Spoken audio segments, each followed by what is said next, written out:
Hello everybody, how is it going? My name is Lucas and welcome to another episode of Amps with Axe FX 3. Today we are checking out a blues amp, and that is going to be from Mesa, the Mesa Subway Blues. And let's jump right in and check out that bluesy amp. As you can see, this is from the Axe FX wiki right here. This is a small single channel amp. It has some EL84, some EL84 power tubes on there. It's just a simple single channel amp. Guitar wise, we're going to be using my parts caster. I have a Warmoth neck with some stainless frets and a 2022, I believe, or 21 Fender Mexican player body with some stock pickups. IRs, we're going to be using Emma Mega Green, and I'll jump over to the Fender Double Verb. Actually, they're both from ML. This one's stock, this one's a bought, this one's best greenbacks, and a Mesa cab. So I figured it was appropriate, and I really like it for clean and slightly overdriven stuff. This is a very simple amp, so I'm just going to play a bunch, do so much stuff, and then we'll talk about it.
Alright, that is the Fender Subway Blues. It's like I've said before, this is a very simple amp.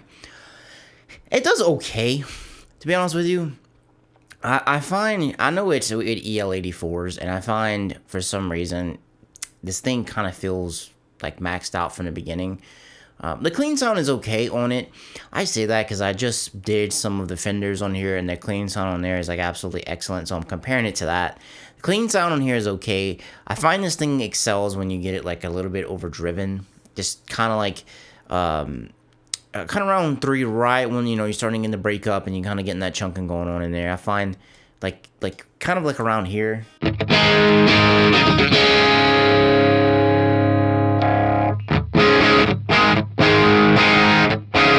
So had a little miscommunication there in my DAW. It kept looping my voice a bunch of times, so that's why I had to put the cut in there. What I was saying was, I find that this amp performs better whenever you use the gain built on the amp. Using it for a drive is okay, but I find it doesn't really excel at that. Overall, I think this amp is just kind of okay. That's basically my assessment of it. It's all right. It doesn't really excel or do anything in any one area. If you want a light, like a kind of like an AC/DC type of like light breakup amp, you can go for this. It's a good change of pace. I don't particularly see anyone reaching for it. Another thing that you can do is if you need it to be more fat, the fat switches on here do mimic the ones in the actual amp itself, per the wiki, per Cliff. That is going to wrap things up for the Mesa Sub Blues. It's an interesting little amp. But like I said, I just find it's just okay. It doesn't really excel anything in my taste. If you use this amp, let me know in the comments down below how you're using it, where you're using it, how, tricks to get some cool stuff out of it. I just find it's kind of an okay amp. If you thought this video was cool, leave me a thumbs up. I greatly appreciate it. I know there's a lot of things vying for your attention. You chose to spend some time with me, and I greatly appreciate it. And I'll catch you in the next one. Peace.